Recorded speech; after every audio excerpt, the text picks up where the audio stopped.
السلام علیکم سامعین، لائک شیئر تو لازمی آپ نے کرنا ہے۔ منہ سے بو آنا، گندی بو،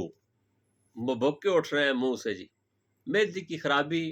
اور معدے کے اندر تعفن کا پیدا ہو جانا، اس کی وجہ ہے بسیار خوری، زیادہ کھانا، قبض ہو جانا، یہ سارے اس کے مسائل ہیں، ان کی وجہ سے تعفن پیدا۔ بعض اوقات ایسے ہوتا ہے کہ مسوڑوں کی خرابی کی وجہ سے ہوتا ہے، وہ ایک الگ مسئلہ ہے، لیکن وہ بھی اسی سے معدے کے ساتھ ریلیٹڈ ہے۔ نسخہ آپ سن لیں، بازار کی بنی ہوئی آپ نے دو چیزیں لینی، ایک لینا ہے آپ نے جوارش آملہ، جوارش آملہ نام سن لیں، انشاءاللہ آپ کو یاد ہو جائے گا، اور دوسرا آپ نے اطریف الزمانی، جوارش آملہ اطریف الزمانی۔ جوارش آملہ آپ نے اس طرح کرنا ہے کہ صبح ناشتے کے بعد اور